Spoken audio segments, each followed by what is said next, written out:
So, welcome to another episode of Uncovering Joy, an interview series where I get to chat with some of my favorite people from around the world who are living and breathing both their life and their practice with passion and integrity.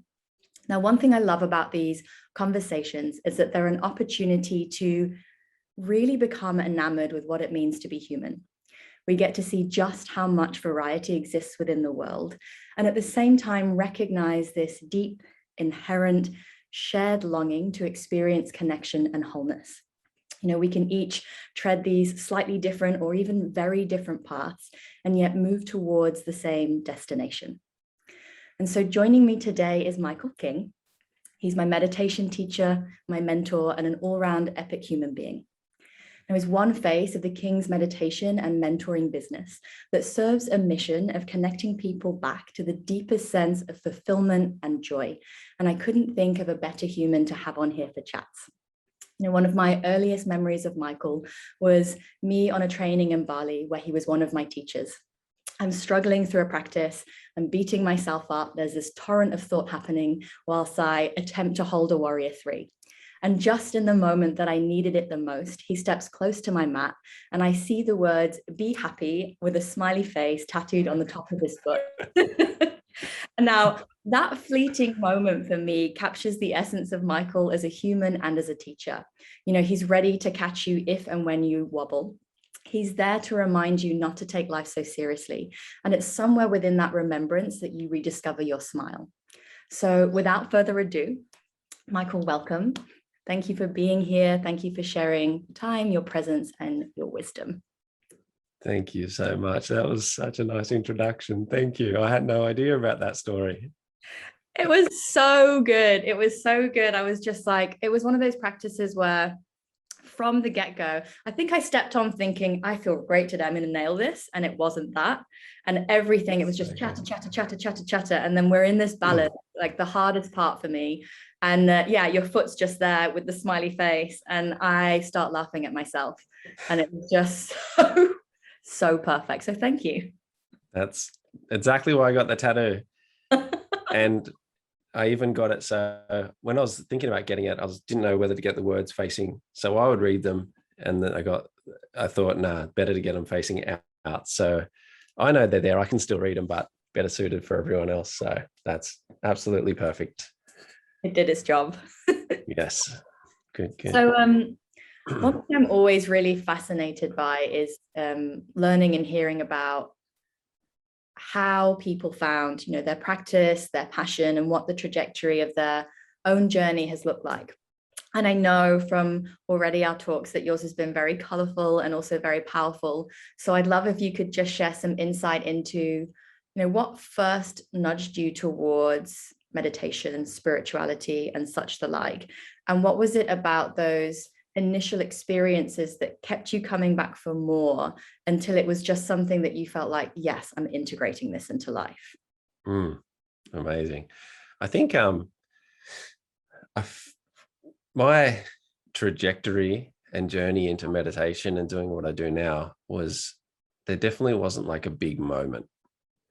I know for a lot of people, there's a big moment of either triumph or suffering that projects them into the life they live now. But I have to say that mine has been a more of a gradual path of consistent, steady stepping stones over a long period of time. So I don't know if there's one clear, distinct moment, but there's definitely a couple that come up in my mind. The first one is when I was pretty young, maybe somewhere between 12 and 14, I used to play this game where I'd go to sleep at night and I would think, who am I? What am I? And I don't know where the influence for that came from. I have no idea. I used to contemplate God and God not being, I felt that God wasn't anything I'd been taught God was. And I just had this sense of knowing of like kinship, of like this inner connection to whatever that universal force we call God is. And so I'd drift off to sleep having conversations with this inner being. And I would contemplate, what would it be like to die? This body that I call Michael would cease to be.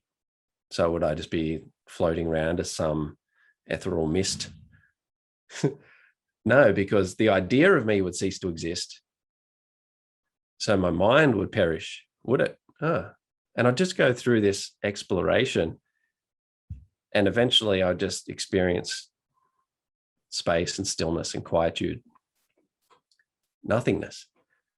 And that's how I'd drift off to sleep. And I'd wake up the next morning refreshed and going, oh, that was interesting. I think that was my first kind of naturally occurring experiences of meditation. Which is funny now, because the whole fire and water thing we teach is about the balancing of jnana and bhakti, and that experience of like questioning who am I, and mixed with the bhakti element of having this conversation with whatever inner beingness is still what I do today. But I think when I started to travel the world, and what comes into my mind especially was traveling around Australia and deeply immersing myself in nature, was when things really started to click, and I started to deeply unravel parts of my personality that no longer served me, or that I'd accumulated through the process of my life, and started to have some pretty cool experiences in connecting with nature and remembering little aspects of who and what I really am, and a lot of solo time sleeping under the stars out in the bush. And I think it's nature has always been my biggest teacher. Yeah, they're two things that probably stand out in my mind as when I started getting into meditation. I feel like spending time in nature, immersed, solo, whether you sit down with your eyes closed or not, you fall into a meditative state. That's what I definitely felt. The level of connectedness and just unity with the surroundings was something that made me understand meditation in a whole new way. I really resonate with that. I think I find when I'm around trees, or if I'm in wide open space, it reminds me of the feeling of meditation. And so it's like you don't even have to try. And I also love that those are the questions you are asking, because I had the same experience. I'm living in Hong Kong, and I think I'm around like 5 or 6 years old, and I'm wondering what happens when I die. And the answer I got was just like, you just die. And I couldn't make peace with that. And I remember the same questions. I was like, no, I know my body won't be there, but like, what's this thing? Like, what's this thing I'm feeling? Like, who am I underneath it? Surely something exists. But because I got given that answer, I was afraid to sleep for a really long time in case I didn't. Oh, wow. Amazing. Classic. So one thing you said was, once you started connecting to nature, it was this process of like moving past the limiting things that no longer served you. And I know from your own teachings, there's this exploration of freeing the mind in order to find positive and powerful transformation. What is it about unraveling and freeing those aspects of mind that creates the space for that transformation?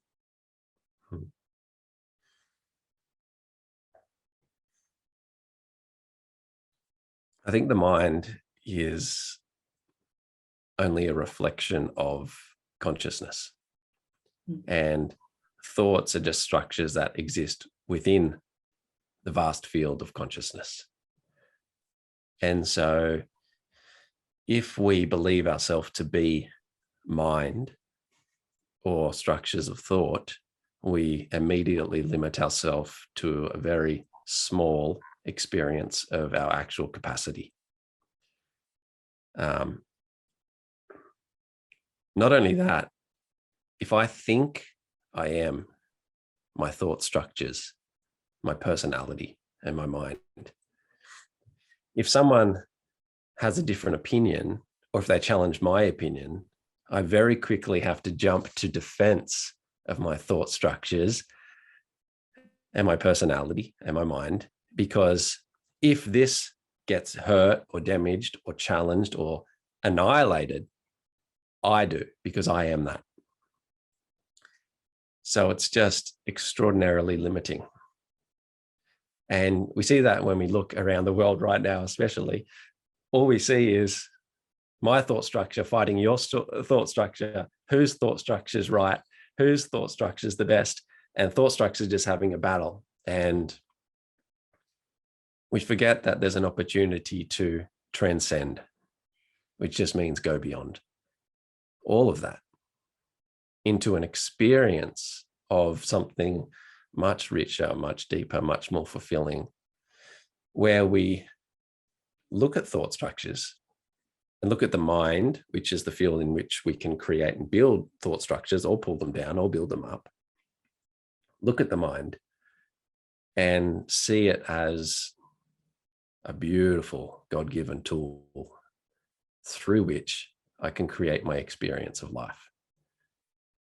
But if I'm trapped in the structures of thought, then it's very binding. And there's not much I can do. I feel a victim of my own experience. I feel a victim of my own reality. So much of the spiritual and meditative journey is about transcending, going beyond to a space where I can pull apart. We call it deconstruction, as you know, disidentify from and dismantle inhibiting or limiting structures of existence that hold us back from simply just being wonderfully free. Free to think what we would like to think. Free to allow others to think what they would like to think. Free to create our own experience of this wonderful, beautiful life. So the reason I was so compelled by nature, I think, was because it gave me a place where I can step outside everything that I had known. If I stay with what's familiar in terms of family and society and friends and the way that I'd always done things, I didn't have the necessary space to step outside of it so I could actually see myself and feel myself and question the validity of what I thought to be true. So for me, nature gave that space. Space to reflect, space to question, space to, fall apart. I love that, especially the fall apart. I think sometimes I know me for sure, trying so hard to just hold everything together, and when actually the falling apart is a necessary piece to the next stage. So what is it about, meditation specifically, and mentoring, but meditation, that you feel, having both practice and also teaching it, is so useful, is so impactful, is so helpful in terms of freeing the mind and then living a more free, joyful, playful life? What is it that's so impactful?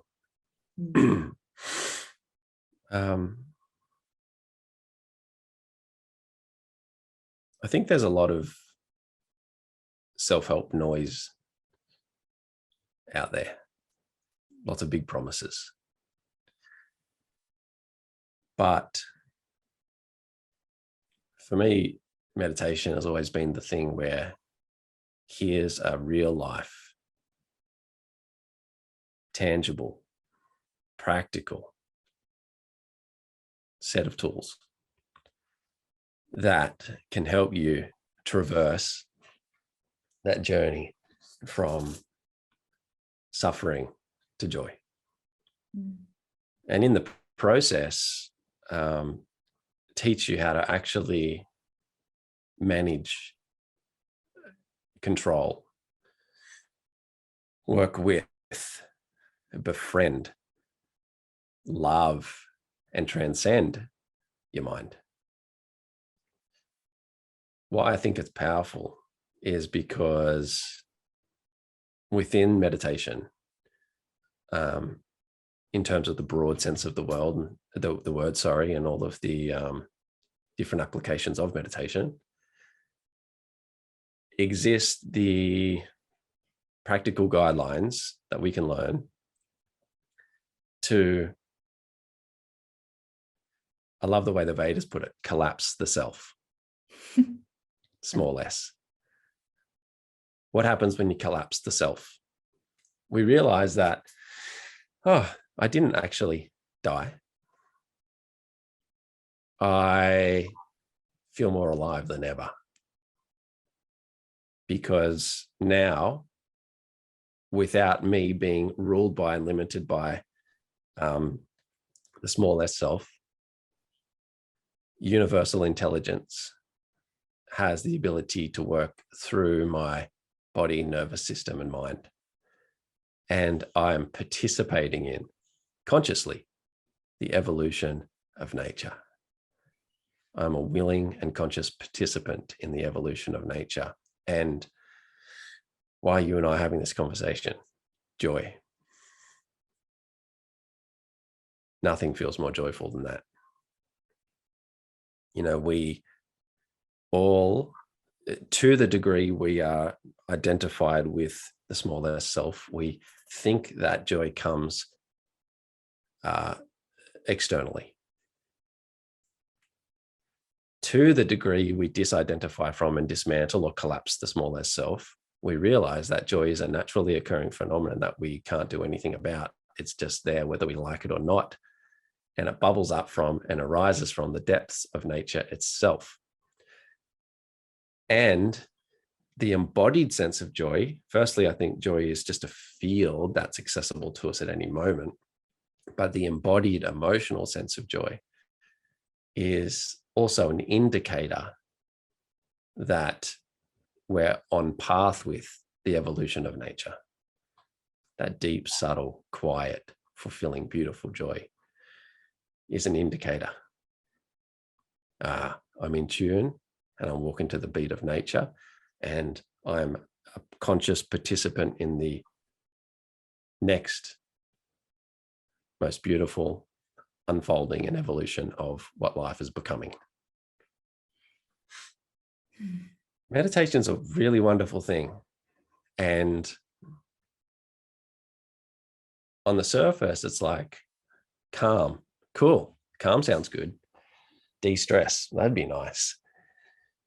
Minimize anxiety, bloody wonderful. But then how deep does it go?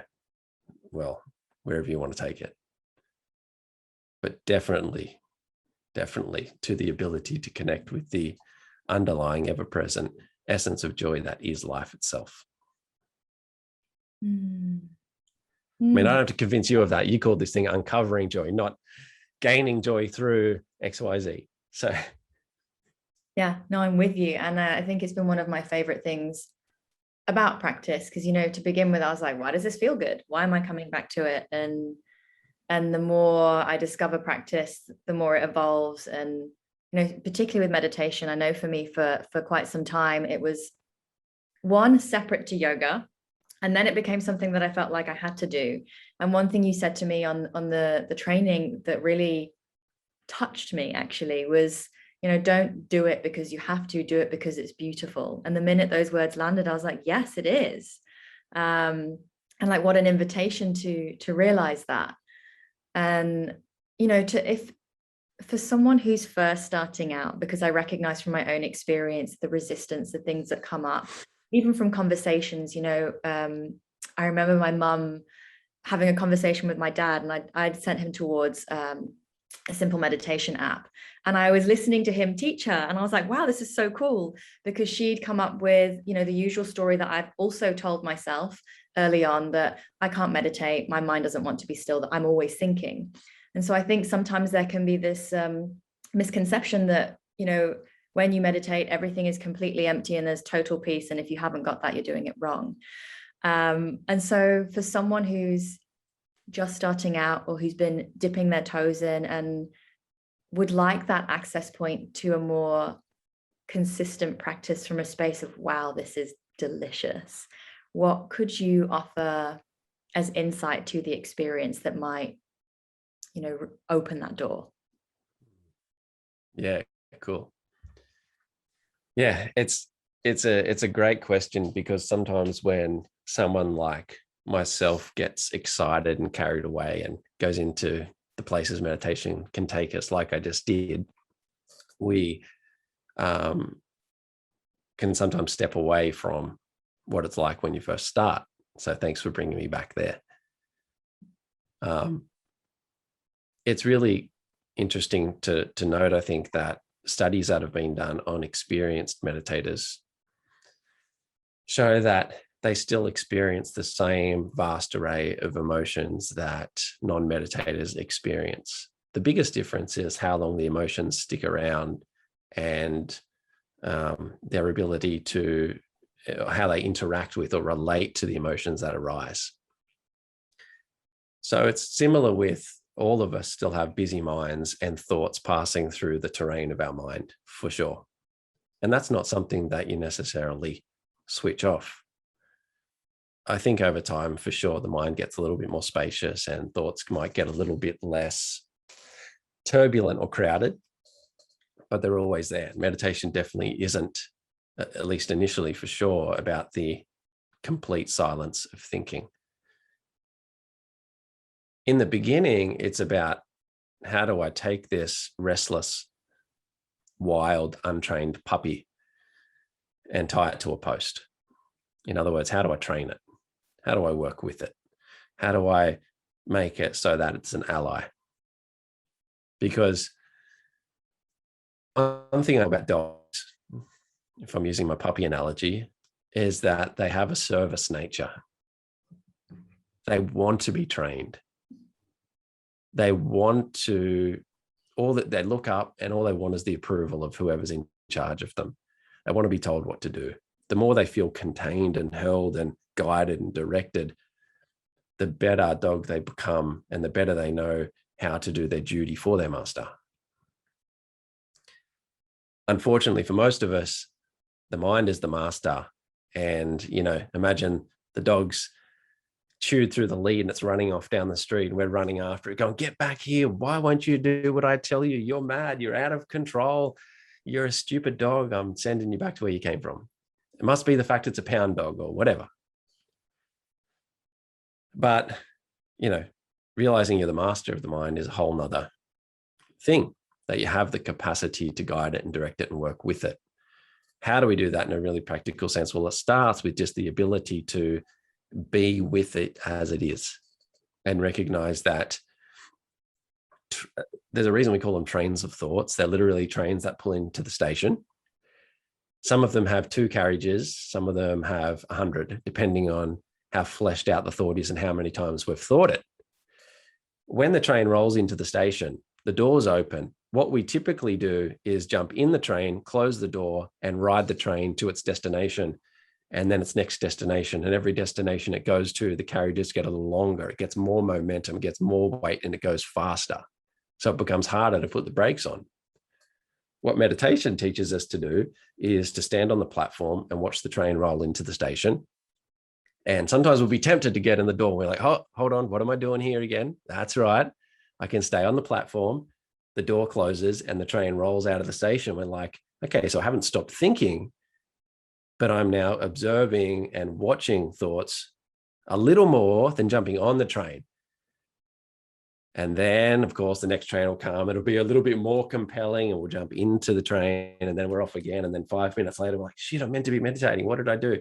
How did I end up here in this thought process? All right, let me come back and gently start again. And so it gives us this recognition, okay, it's not about not thinking. It's about establishing myself as the witness, establishing myself as awareness. Can I be aware of thinking rather than engaged in and believing in and reacting to thinking? And it's that process of the development of awareness that over time causes the mind and the thoughts that pass through the mind to settle. Because it's the active participation in thinking and the belief in the reality of the thoughts that keep the momentum going. So over time, with continued practice, it's that development of awareness and the development of the attitude that we have towards the thinking that enables things to soften and slow down and unwind. And then that's when we start to, over time, get into some states of being that are very restorative and rejuvenative. Amazing. I had that in my own experience, and I really loved the ability to realize that it was okay if the mind carried on moving, and actually I could watch the thoughts pass like clouds in a sky, and that I could remain almost like as wide open as the sky. I think Pema Chodron said something about you're the sky capable of containing all weather, and I really like that idea that I could just sit back, and it's not that I had to control my way into stillness, which is definitely how I first began, I think, which didn't go very well. And I think too, and even I think a lot of your listeners and followers would be people that would have some experience with meditation, even if it's just at the end of a yoga class, but I think most people would. And so for those people who already have a little bit of experience, it's cool to also realize that when the nervous system and the body starts to attempt to move towards more silence is when you hear the more background noises that you wouldn't have otherwise been aware of. And so sometimes it can seem like it's not working when it is. And so another way to explain what I mean is, and I think we've talked about this analogy before, when you go to a rock concert or a loud band or music or something like that, disco, and you can't hear the ringing in your ears because everything else is so noisy and everyone's shouting and yelling. And so you can't hear soft whisper. But then you get home and try to go to sleep when everything's silent, and your ears are just ringing. And you're like, wow, I had no idea that I was damaging myself or that it was so loud. So if you get silent, then you hear. And so in meditation, sometimes we sit still and we get really relaxed and the mind starts to become more quiet. And all of a sudden, we're not grossly immersed in the activity of the body mind. We're sitting back watching it, and it can be uncomfortable because we realize just how much turbulence is going on. And when we start to feel that, it's edgy. And the way that I often talk about it is meditation's like you get a champagne bottle and pop the cork off, and you sit down, and then all the bubbles come up. And that's all the noise and all the turbulence, and they're coming up so they can go out through the bottleneck and out through the top. And if you just keep sitting still, if you just leave a champagne bottle on a bench, you have to do anything but just keep it there. The bubbles arising is the thing that needs to happen. And over time, obviously, it ends up being flat. And so the noise that comes up when we sit in attempted silence is the exact thing that needs to happen for the body-mind system to unpack whatever it's carrying so that we can move into a restful state. That's the purpose of it, to do the unpacking for you. And so to go, meditation isn't working, my mind's busy, is missing the whole point. It's the opportunity and the space you give yourself for the unloading and the unpacking and the decompressing and all those things. That's what it does. That's what it's meant to do. So sometimes the mind gets louder when we sit in silence. I love that. And I found it really helpful, actually, because if and when, and it still does happen, it's almost like, okay, this is just a mirror as to how I'm meeting life right now and what's going on. And this can just be a process of me releasing stress. And when I reframed it that way, instead of you're doing it wrong, it was, there was more non-resistance. There was more, I can allow this. Yeah. And scientific studies have showed that ability to allow accumulated stress to unfold and the nervous system to unpack those things through the mind consciously in meditation is more rejuvenative than REM sleep. The same thing happens in REM sleep. The reason the eyes move is because we're unpacking accumulated stresses in our sleep. But to do it consciously in meditation, studies have shown that it's more rejuvenative, more effective, and more restorative. Another amazing reason. They keep coming. So one thing I'd love for us to dive into and for you to share a little more on is, I I think 10-month now, right? Meditation training that you facilitate. And also more specifically, the fire and water method, what does it speak to? Why this method? And again, what makes it so powerful? Because I know in my own experience, it was just such a joy to experience. And I had a lot of meditation where it was this kind of unraveling, deconstruction, like you said, kind of what's limiting me, how can I get to the root of that?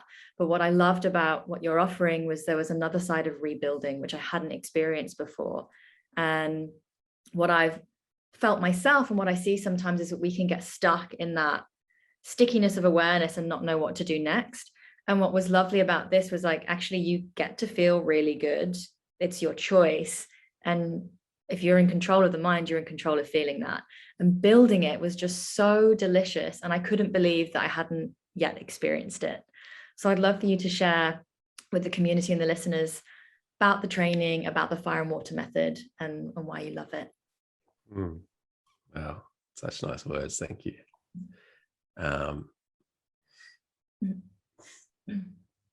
I love it because I only put into it what lights me up. I'm not the type of teacher that teaches something because it should be taught. It needs to be in the manual because it was a part of this particular tradition. Or I just teach the stuff that in my own experience really works for a vast array of people, not only for people in their own practice, but more importantly, as tactile, tangible things that they can go on and teach. That's also important too. Like, I think when I'm picturing working with people in a meditation teacher training, I'm imagining that I'm not only teaching them, but I'm teaching their future students. So I'm thinking, how do I need to teach this thoroughly enough, approachable enough, and all the things enough so that their future students are going to benefit. And that picture just lights me up. That's why I love it. I got a message from we got the level 2 training going now, which is specifically talking about working one-on-one with people, one-on-one application of meditation and mentoring. And I got a message just the other day of someone saying, hey, just wanted to send you this so you know that the ripple's real. And they sent a message from one of their clients saying, I'm feeling great, even though there's been challenges. I've done this tool, and all the things that I've taught you guys. And that's what I love more than anything, is sitting back and it's cool. It's all online. So it's not only people here with me in Australia, but from all over the globe. I can kind of, I'm seeing, your little nook and cranny there in England, and then some in Spain, and then Germany, then in New Zealand. Like, I'm seeing these little nooks and crannies of fire and water goodness spreading out. And I just want people to be able to make a living doing what they love, because that's been the biggest gift in my life. So if I can support people in that, that's the mission. Making a living doing something they truly love. And I think love's contagious too. It's the biggest teacher, more than here's how you meditate. People who just emanate love and share love, that's the biggest teacher. That's the medicine. Everything else is a bonus. Fire and water method is, there's many applications of what fire and water means, and it deepens as our consciousness deepens and expands. And so I think for the purposes of our conversation, I can talk about it in a simple way, which is about balancing opposites. And I think in the Vedas, it even says, I'm not sure which Veda, but it says in the Vedas that the balancing of fire and water, or Agni and Soma, is the precursor to the awakening of the state of meditation. And so it's all about finding this sweet balance between opposites. One of the opposites that we seek to balance in the training is the mind and heart. I think for a lot of people, a lot of us in this day and age, the mind is overactive and the heart is underactive. and the mind is leading the way as the captain of the ship, and the heart is the second mate. It has to fall in line. Whereas what we seek to do is bring coolness, calmness, the water qualities of peace to the mind. You don't have to bring peace to the heart. It's already at peace. And bring the qualities of radiance, warmth, shining to the heart. Share that. And so how do we find the balance between mind and heart? Cool down the mind, warm up the heart, put the mind at rest, awaken the heart. Those kinds of things. Another expression of balance in life is between observation and action. So when is it time to sit in observation and just be, rest in being? When's it time to jump into action? So being relates to a water quality and action relates to a fire quality. So there's many different expressions of fire and water. The other major one that we can talk about now is between what we call deconstruction and reconstruction, which is what you were saying a minute ago. That most of the ways in which meditation is shared and expressed today is through deconstructive practices, which are what we're talking about before, which are a return to peace. That's about not learning anything new. It's about undoing and unraveling whatever is in the way of joy and being and love. But people can tend to get stuck in the process of that. And what I often find is people might have experiences of unraveling and connecting, but not necessarily the tools or know-how to take that state and make it a trait. So how do I dive to the depths of the ocean and get the treasure? But not just go, oh, there was treasure at the bottom of the ocean, and swim back to the surface and be the same person I was before I even did the meditation. But get the treasure and bring it up and live with it.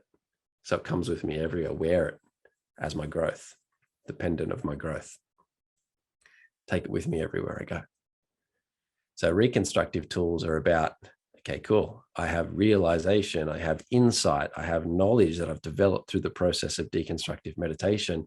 How do I bring that up and use wonderful, wonderful tools such as positive neuroplasticity and lots of tools that I've developed from studying neuro-linguistic programming, different things like this, as well as traditional meditative reconstructive techniques, and grow myself as these realizations, these insights, this knowledge. So my brain starts to wire in a way that reflects what's authentically true in my heart. So there's no more battle, there's congruency. My mind and my heart work as one balanced fire and water system. That's the mission, that's the plan. And so we spend equal parts of the training, or close to equal parts of the training, working on collapsing the self. How do I pull apart? And not in a friggin' vague, ambiguous way. How do I get my feet on the ground and really get to know myself? How do I actually let go of the shit that's holding me back from doing the stuff that I know I want to do? And then how do I thoroughly support and awaken the beauty and brilliance of my own heart so I can move through this world with grace and ease? So we spend equal parts working with the deconstruction and the reconstruction side of things. And, you know, even if you think about Buddhism, for example, in Buddhism, if you were talk to someone who was well-versed in Buddhism, they would know that the practice is equal between mindfulness and heartfulness. Most people that have any awareness of Buddhism would have never heard the word heartfulness. It's all mindfulness. It's like, we need to take a break from the friggin' mind, get in the heart, even things out a little bit. And it's the same with yoga and meditative traditions that relate to yoga. It's all about the balance of jnana and bhakti, of self-knowledge and love and devotion and surrender. So yeah, I'm glad you said that and you like that about the training, because it's my favorite bit. The relief, the satisfaction, the deliciousness people find in the reconstructive practices is something that I love as well. Yeah, yeah, it's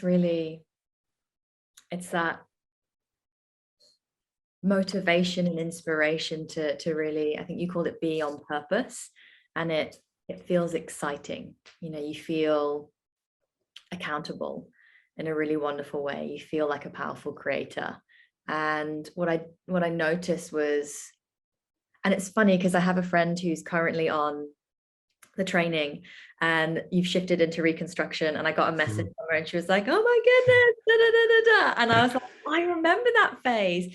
And so it just happens. And it was amazing that without even feeling like I was doing work, it was so subtle, but life was changing. And so I could really feel the essence of the practices and the way that life was unfolding and the way I was meeting it around me, which was super cool, because it stopped being something I was trying to intellectualize, and it was something that I was fully experiencing and embodying. So I didn't have to convince myself it was true. I was seeing it. So yeah, it was amazing. I know you have one coming up. Where can people, find you, find more about the training if they want to dive in and be held and supported? Yes. Amazing. We do, and we are just opening for enrollments now for next year, February 2022. And there's already a surprising amount of interest. So that's really, really amazing. And so, yeah, kingsmeditationandmentoring.com is probably the easiest way to find out everything you need to know about the training. And the other way is just through our Instagram, King's Meditation and Mentoring. And through that are all the links to the necessary pages as well. And as you mentioned, it's a 10-month training that starts in February, and it's all online. And we have an incredible community of people from all over the world. And here's the exciting bit, Chrissy, is that Hannah and I made an intention, how for 2022 can we make it better than ever? Better than ever. And I feel like it's already going to be better for us because our life's changed so much, and we've moved into a caravan and we're traveling around Australia and we're just having an absolute ball right now. And so we're parked near my mum's house at the moment, hence why I'm in my nan's old room, which is very convenient because it's raining and windy outside. But so we've had to change the structure of things a little bit anyway to suit our new lifestyle. But that plus, how can we make it better than ever? And so we've called in the big guns to help us out. So it's always been, since we had our little boy, Hannah's been doing a supportive kind of admin role. She hasn't been so much upfront face of the business. And I've been doing the majority of the teaching. And so up until now, it's just been me pretty much.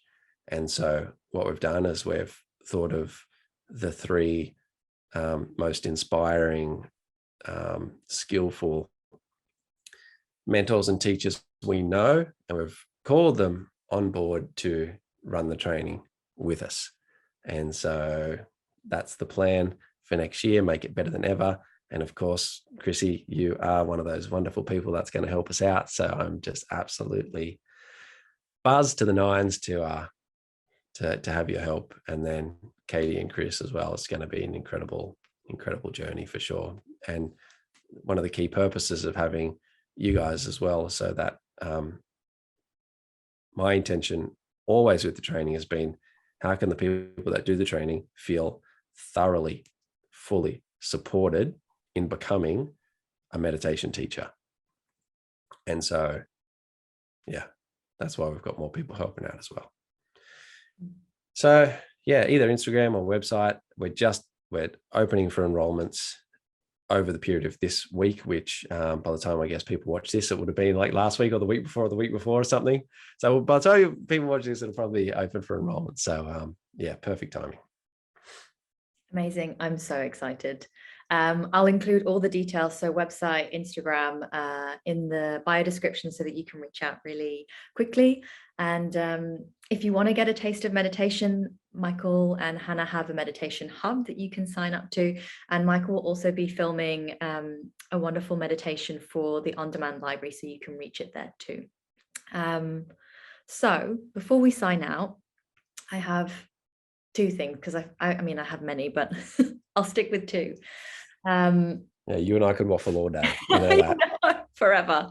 But one of them is, sometimes I think when we think of meditation, we come to that kind of image of the yogi in the cave, or people, I hear they come back from the Vipassana and they're like, okay, I'm going to meditate an hour in the morning, an hour in the evening. And so I'd love to know, what does your practice look like now as a father, as a husband, as someone running a business and doing the daily life, and like integrating it into that way of living, so that people can feel invited to understand that they get to choose how their practice looks for them too. Wow, yeah, great question. So now practice is daily practice, once a day,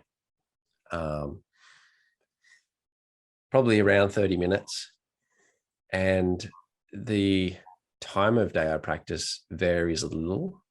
Having a kid does that, but lately Hannah and I have done a great job of scheduling our days a little bit more scrupulously, I suppose, so that there's always time, and we feel like we don't only have time to meditate, but to do some yoga, some journaling, just more time to ourselves. When we moved into the caravan, it was like, well, yeah, free life, but we realized we were both missing, even though we're still meditating and things like that, a sense of spaciousness. And so, that's been really, really nice lately, that we've been working together to make sure that we can support each other with that. But yeah, having a kid definitely challenges things for sure, especially you never know when they're going to wake up, but he's at an age now where he's becoming more predictable with things. So, but I really relate to what you're saying, and for me, the purpose of meditation has always been the quality of life when I'm not meditating. So how can I get the most bang for my buck? In other words, how can the time I spend sitting with eyes closed, doing breath work and whatever else, and deconstruction and reconstruction based meditation, to make my eyes open life more fulfilling, so I can be more engaged, more wholehearted, more kind, more present. And so for me, that's always the question.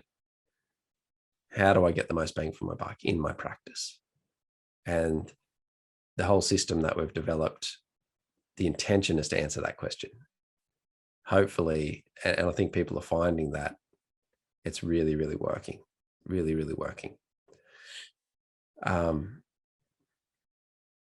was the person you just described, meditation retreats and things like that, and getting sucked into the belief that if I was going to get anywhere in life, in the spiritual sense, I had to do exactly what the teacher said.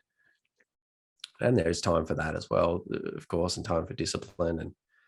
But there also came a time in my experience where I was ruled by the rigidity of the routine, to the point where I was scared what would happen if I didn't meditate. And it was so fascinating to realize that. And I realized I'm bound by the thing that is promised to free me. Fuck that. I'm not a staunch traditionalist. I'm a what works the bestest.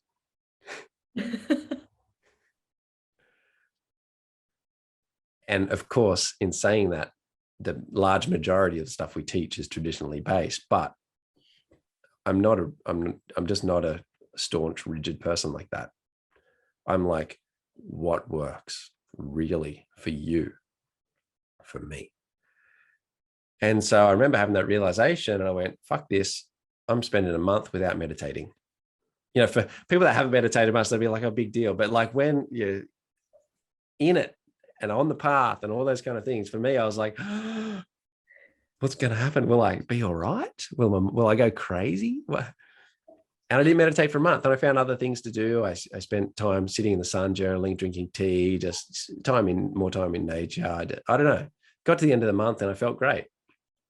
But upon reflection, I was like, okay, I don't need meditation anymore. I don't need it.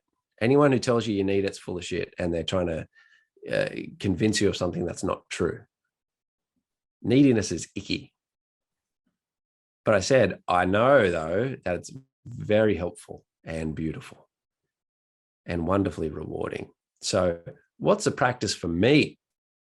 Not for that teacher, not for that teacher, not because they said I should, not because apparently if you do your 600,000 hours, then you get to levitate and be enlightened. What's a practice for me in my heart that feels really, really good? What's a practice that's going to work for me that makes life more beautiful? And I went on to start the process of shortening the scope of how much meditation I needed, but making it way more effective based upon the things I was learning from both modern sciences and the traditions. And and that's what I guess was the genesis of the fire and water method, really.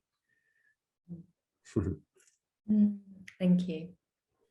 So final bit, and it's how I finish all of them. And what I love is that, you know, one expression of something can take shape and form in so many different ways. And again, it's that invitation to realize that you get to choose what it means for you.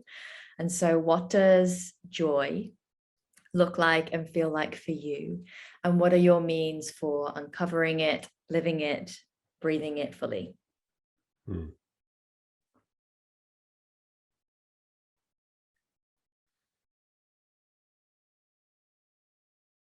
Joy feels like the space between all of the things that would otherwise cloud it.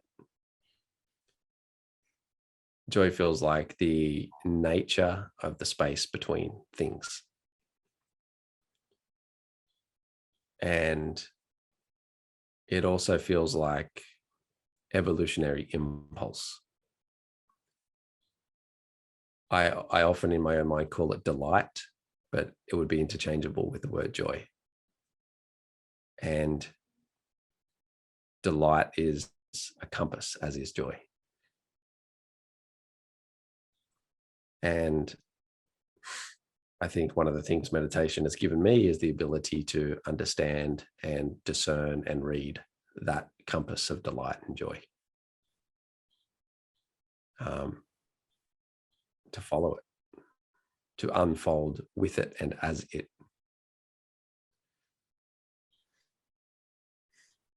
Yeah.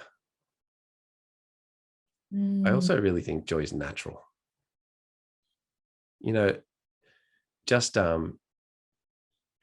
yesterday, Hannah and I, we had some conflict, and we sat down and we said, what's going on? And we had like a beautiful conversation that, after a couple of days of just feeling a little bit edgy, got us back in our bodies and reconnected. And we were able to come to some new agreements on things. That it was just such a beautiful conversation. And it felt like it resolved and released some tension and like just knocked some stuff out of the way. And then we woke up today and just before I came to work and do this call and whatnot, we said it was the most spacious, easy, delightful day we've had in such a long time. And it was like just an indication that joy is the nature when you get the stuff out of the way that opposes it. And so for me, it's like that. It's not necessarily something that we have to effort towards, but we should apply the efforts towards the removal of the obstacles that prevent it from already being here. Does that Mm. answer your question? I can't remember the full question. It absolutely does. Yeah. Yeah. Another one of my favorite teachers says the same thing. He was my Indian philosophy teacher, and he's like, joy's your nature. He said similar as well. He's like, you can deny it if you want to, but it's there whether you like it or not.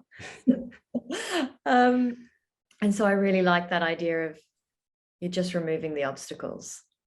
Like what a relief and what a beautiful thing. Yeah.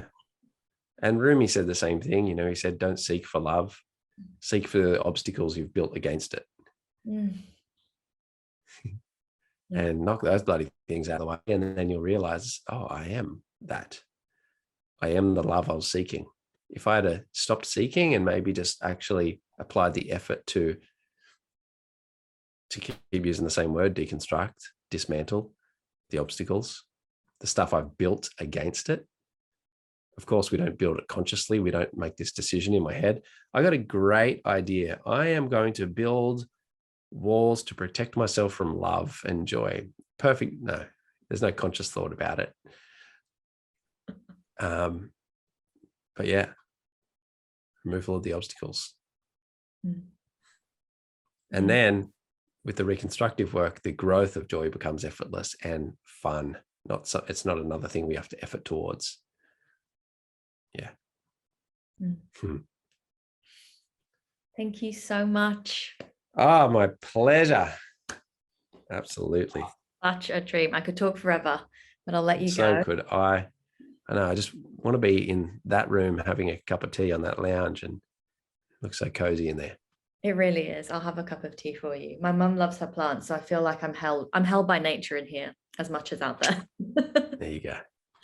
Okay. Well, thanks for having me on. I really appreciate it. Thanks for being here. Thank you everyone for watching, and I'll tune in again with another episode. Have a great day.